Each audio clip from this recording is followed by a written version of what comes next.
Saudara, ada satu hal soal kesetaraan gender yang jadi perhatian Ketua DPP PDI Perjuangan Puan Maharani yang menurutnya belum terbangun dengan baik di Indonesia.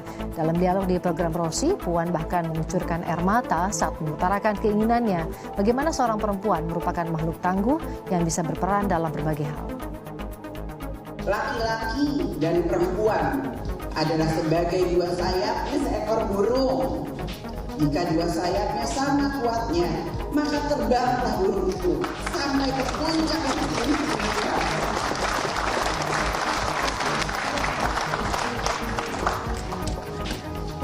Jika patah satu daripada dua sayap itu, maka tak dapatlah terbang burung itu sama sekali.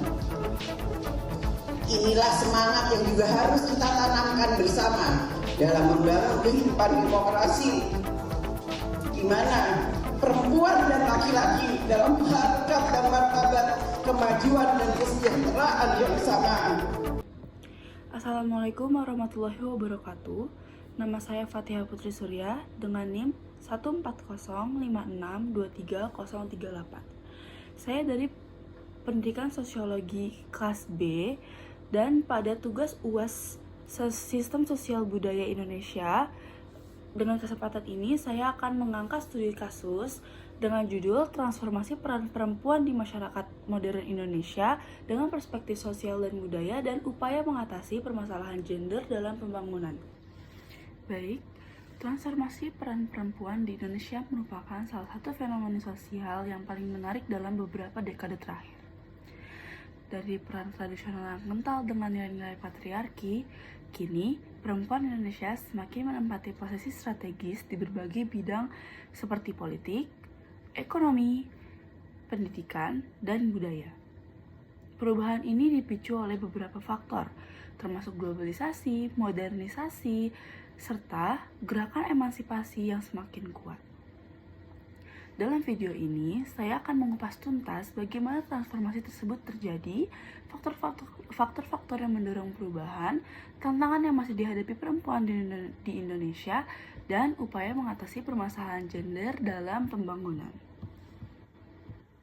Baik, saya akan membahas tentang latar belakang sejarah peran perempuan di Indonesia. Untuk memahami transformasi peran perempuan di Indonesia, penting untuk melihat ke belakang.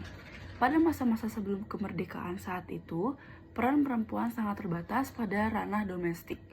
Mereka diharapkan untuk mengurus rumah tangga, mendidik anak, dan mendukung suami. Struktur sosial yang patriarkal menempatkan perempuan sebagai pihak yang harus tunduk pada otoritas para laki-laki, baik dalam keluarga maupun masyarakat. Namun, di balik keterbatasan tersebut, muncul tokoh-tokoh perempuan yang memperjuangkan perubahan. Salah satu yang paling terkenal di Indonesia adalah Raden Ajeng Kartini. Pada akhir abad ke-19, Kartini memperjuangkan hak perempuan untuk mendapatkan pendidikan yang setara dengan laki-laki. Tulisan-tulisannya yang kemudian diterbitkan dalam buku seperti Habis Gelap, Terbitlah Terang, menjadi inspirasi bagi gerakan emansipasi perempuan di Indonesia. Perjuangan Kartini menandai awal dari transformasi peran perempuan di Indonesia. Pendidikan dan kesetaraan gender. Salah satu perubahan terbesar dalam peran perempuan di Indonesia adalah peningkatan akses terhadap pendidikan. Pendidikan merupakan kunci utama untuk membuka peluang bagi perempuan agar bisa berperan lebih aktif di berbagai sektor. Dari data dari Badan Pusat Statistik atau BPS menunjukkan peningkatan signifikan dalam partisipasi pendidikan perempuan. Pada tahun 1970-an, hanya sebagian kecil perempuan yang melanjutkan pendidikan ke jenjang yang lebih tinggi. Namun, saat ini, jumlah perempuan yang menempuh pendidikan tinggi hampir setara dengan laki-laki. Pendidikan tidak hanya memberikan pengetahuan dan keterampilan, tetapi juga mengubah cara pandang perempuan tentang diri mereka sendiri dan peran mereka dalam masyarakat. Melalui pendidikan, perempuan belajar tentang hak-hak mereka, kesetaraan gender, dan pentingnya berkontribusi dalam pembangunan masyarakat. Pendidikan juga membantu mengubah pandangan masyarakat yang masih terjebak dalam stereotip gender tradisional. Partisipasi di dunia kerja, perubahan peran perempuan juga terlihat jelas di dunia kerja. Jika sebelumnya perempuan lebih banyak bekerja di sektor informal atau sebagai pekerja rumah tangga, kini semakin banyak perempuan yang menempati posisi penting di berbagai perusahaan dan lembaga pemerintahan. Data menunjukkan bahwa jumlah perempuan yang menjadi eksekutif, manajer, dan profesional lainnya terus meningkat. Partisipasi perempuan di dunia kerja tidak hanya memberikan kontribusi ekonomi, tetapi juga menentang stereotip gender tradisional yang menganggap bahwa perempuan tidak cocok untuk pekerjaan tertentu. Banyak perempuan yang sukses dalam karir mereka menunjukkan bahwa kemampuan dan kompetisi tidak ditentukan oleh jenis kelamin. Selain itu, partisipasi perempuan di dunia kerja juga berdampak positif pada kesejahteraan keluarga dan masyarakat secara keseluruhan. Selanjutnya, keterlibatan dalam politik. Keterlibatan perempuan dalam politik adalah salah satu aspek penting dari transformasi peran perempuan. Kebijakan affirmative action yang diterapkan pemerintah yang mewajibkan partai politik untuk menyertakan minimal 30% perempuan dalam calon legislatif telah membuka jalan bagi perempuan untuk terlibat lebih aktif dalam politik. Hasilnya, semakin banyak perempuan yang duduk di kursi pemerintahan dan parlemen dan terlibat dalam pengambilan keputusan politik pada saat ini. Contoh nyatanya dari keterlibatan perempuan dalam politik ini ada Bu Megawati Soekarno Putri yang pernah menjabat sebagai Presiden Indonesia dan Tri Risma Harini yang dikenal sebagai Wali Kota Surabaya yang berhasil membawa banyak perubahan positif di kota tersebut. Keterlibatan perempuan dalam politik tidak hanya penting untuk representasi, tetapi juga untuk memastikan bahwa kebijakan publik memperhatikan kebutuhan dan kepentingan perempuan sekarang. Selanjutnya, perubahan dalam struktur keluarga. Transformasi peran perempuan juga terlihat dalam perubahan struktur keluarga. Semakin banyak keluarga yang membagi tugas domestik secara lebih adil, dengan suami dan istri bekerja sama dalam mengurus rumah tangga dan membesarkan anak. Hal ini mencerminkan pergeseran nilai-nilai budaya yang lebih egaliter dan penghargaan terhadap kesetaraan gender. Perubahan ini tidak hanya terjadi di perkotaan, tetapi juga mulai terlihat di pedesaan. Kampanye kesetaraan gender dan program-program pemberdayaan perempuan yang dilakukan oleh pemerintah dan organisasi non-pemerintah telah membantu mengubah pandangan masyarakat tentang peran perempuan dan dalam keluarga. Selain itu, banyak perempuan yang kini memilih untuk bekerja dan berkarir sambil tetap menjalankan peran sebagai ibu dan istri. Menunjukkan bahwa peran ganda tidak lagi menjadi hambatan yang berarti. Lalu, selanjutnya saya akan menjelaskan tentang faktor pendorong transformasi. Yang pertama, ada globalisasi dan modernisasi. Globalisasi dan modernisasi telah membawa pengaruh besar terhadap perubahan peran perempuan di Indonesia. Pertukaran informasi dan budaya melalui media massa dan internet telah memperkenalkan nilai-nilai kesetaraan gender dan hak asasi kepada masyarakat Indonesia. Globalisasi juga membuka peluang ekonomi dan pendidikan yang lebih luas bagi perempuan. Teknologi digital telah memungkinkan perempuan untuk mengakses informasi, belajar, dan berinteraksi dengan dunia luar tanpa batasan geografis.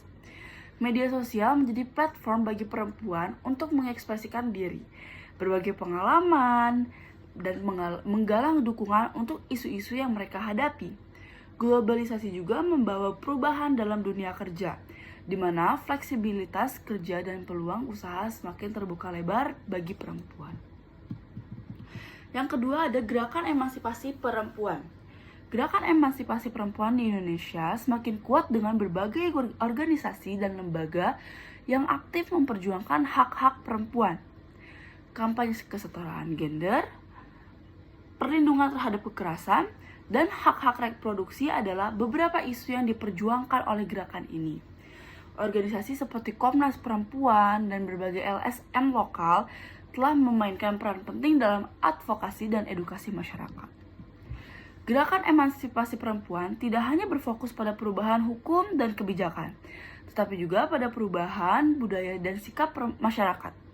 Edukasi mengenai kesetaraan gender dilakukan melalui berbagai cara, seperti seminar, workshop, dan kampanye di media sosial. Gerakan ini juga memberikan dukungan kepada perempuan yang menjadi korban kekerasan atau diskriminasi, serta membantu mereka untuk mendapatkan akses ke layanan hukum dan psikologis. Yang ketiga, kebijakan pemerintah. Pemerintah Indonesia juga berperan dalam mendorong transformasi peran perempuan melalui berbagai kebijakan dan program. Kebijakan affirmative action dalam politik, program pemberdayaan ekonomi perempuan, serta undang-undang yang melindungi hak-hak perempuan adalah kesetaraan contoh dari upaya pemerintah untuk mendorong kesetaraan gender. Beberapa kebijakan yang telah ditetapkan antara lain Undang-Undang Nomor 23 Tahun 2004 tentang penghapusan kekerasan dalam rumah tangga dan program Kartu Indonesia Pintar yang memberikan bantuan pendidikan kepada anak perempuan dari keluarga yang kurang mampu. Selain itu, pemerintah juga telah menetapkan berbagai target dalam Rencana Pembangunan Jangka Menengah Nasional atau RPJMN untuk meningkatkan partisipasi perempuan dalam berbagai sektor. Selanjutnya, tantangan yang dihadapi perempuan-perempuan di Indonesia. Meskipun telah terjadi banyak kemajuan, transformasi peran perempuan di Indonesia masih menghadapi berbagai tantangan. Stereotip gender tradisional masih kuat di berbagai daerah, dan kekerasan terhadap perempuan tetap menjadi masalah serius.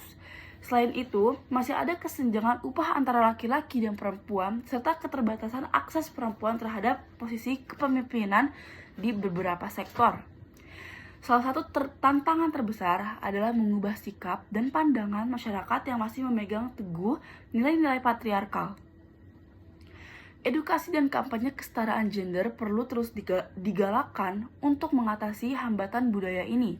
Selain itu, penegakan hukum yang tegas terhadap pelaku kekerasan terhadap perempuan dan perlindungan yang memadai bagi korban yang sangat diperlukan. Tantangan lainnya adalah memastikan bahwa kebijakan yang ada benar-benar diimplementasi dengan efektif. Monitoring dan evaluasi perlu dilakukan secara berkala untuk memastikan bahwa program-program pemberdayaan perempuan berjalan sesuai dengan tujuan. Selain itu, keterlibatan aktif dari seluruh komponen masyarakat termasuk laki-laki sangat penting untuk mencapai kesetaraan gender. Ada contoh lain kesenjangan kesempatan perempuan di bidang politik. Ini dibuktikan dengan pasal 55 Undang-Undang Nomor 8 Tahun 2012 yang hanya membatasi kuota perempuan 30% dari jumlah calon anggota legislatif di bidang sosial budaya. Misalnya perempuan anggota ABRI tidak diizinkan menikah dengan pria yang pangkatnya lebih rendah walaupun dengan alasan cinta sekalipun. Perempuan hanya diberi sedikit kesempatan untuk menjadi pengambilan keputusan dalam kelompok organisasi Dharma Wanita dan PKK. Misalnya mengambil keputusan selalu di tangan bapak-bapak, karena mereka menganggap bapaklah yang mencari nafkah dan istri hanya sepihak untuk mendistribusikan, jadi harus seizin suami. Lalu, bagaimana solusi untuk permasalahan gender tersebut? Seperti yang telah dijelaskan, bahwa ada beberapa hubungan antara masalah gender dan pembangunan seperti masalah perempuan dengan pendidikan, serta masalah perempuan dengan lapangan pekerjaan. Dari masalah gender tersebut, dapat kita lihat bahwa pada kenyataannya, peran dan kesempatan perempuan dalam memperoleh pendidikan dan memperoleh pekerjaan masih sangat minim jika dibandingkan dengan kaum pria. Sehingga partisipasi perempuan dalam pembangunan juga masih kurang. Permasalahan gender tersebut memang sudah ada sejak zaman dahulu. Namun, bukan berarti permasalahan kesetaraan gender tidak dapat terselesaikan. Terdapat beberapa solusi yang dapat menjadi alternatif untuk menyelesaikan masalah gender ini, yaitu salah satunya dengan melibatkan pemerintah atau negara dalam menyelesaikan masalah gender itu sendiri. Yakni yang pertama, peran pemerintah dalam permasalahan perempuan dan pendidikan. Pemerintah sebagai pemegang kekuasaan tertinggi di suatu negara tentunya mempunyai tanggung jawab yang besar untuk mewujudkan kesetaraan gender di negara yang dipimpinnya. Bentuk peran pemerintah dalam masalah ini dapat berupa memberikan subsidi dan mengajak pihak lain untuk melakukan investasi di bidang pendidikan, khususnya yang berkaitan dengan peningkatan mutu pendidikan perempuan.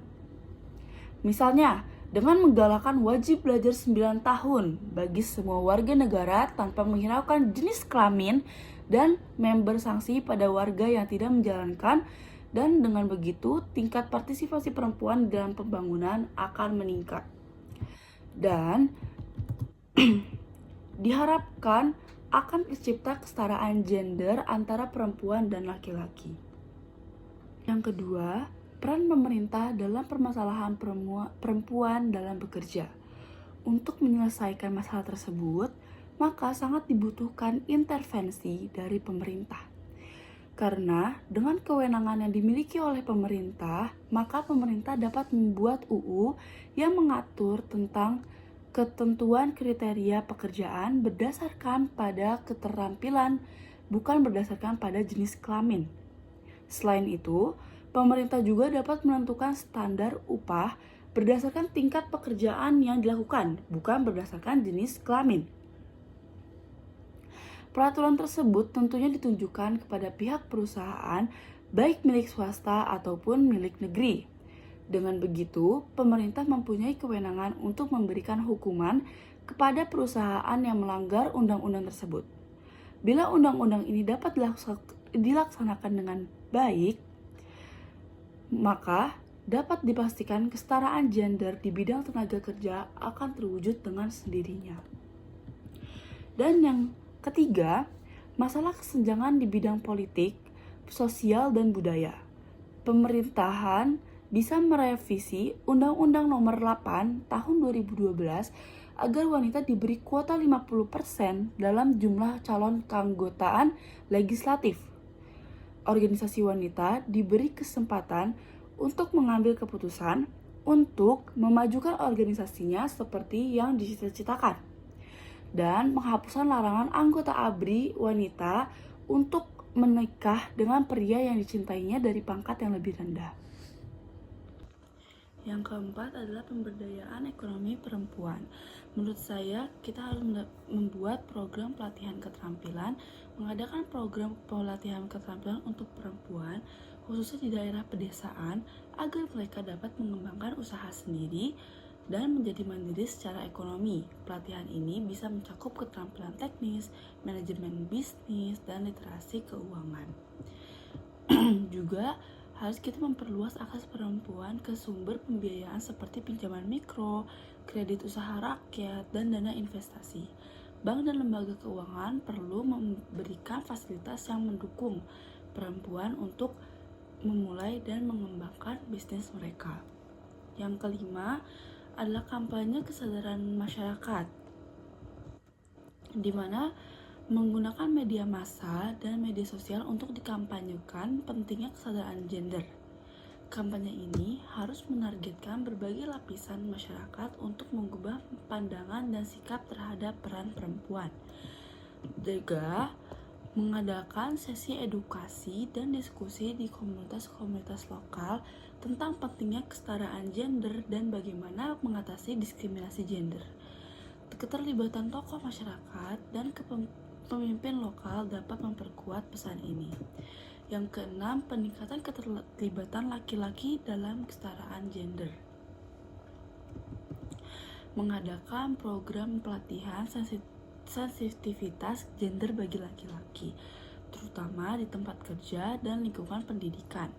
Ini dapat membantu laki-laki memahami pentingnya kesetaraan gender dan bagaimana mereka bisa berkontribusi.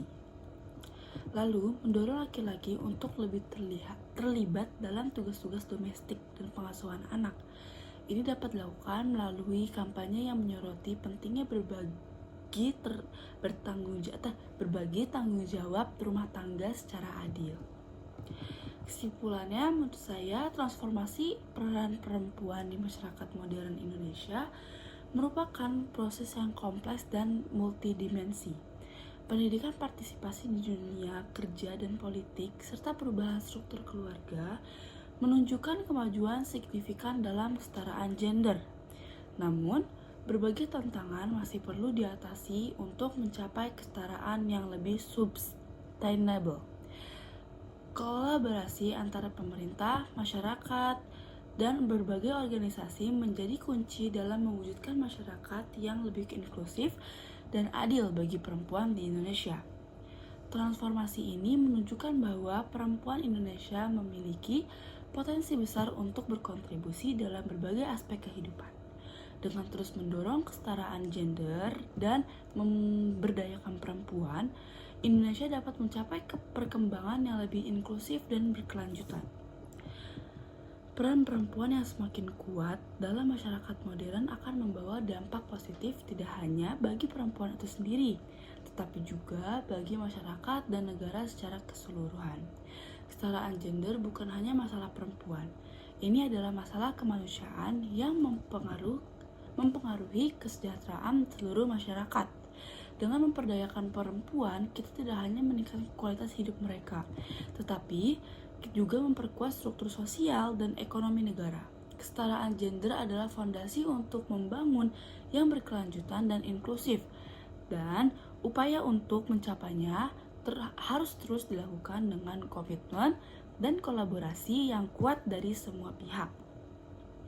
Melalui transformasi peran perempuan yang berkelanjutan, Indonesia dapat mencapai potensi maksimalnya sebagai bangsa yang adil, makmur, dan berdaya saing tinggi. Sekian video analisis studi kasus yang saya bawakan. Kurang lebihnya mohon maaf. Wassalamualaikum warahmatullahi wabarakatuh.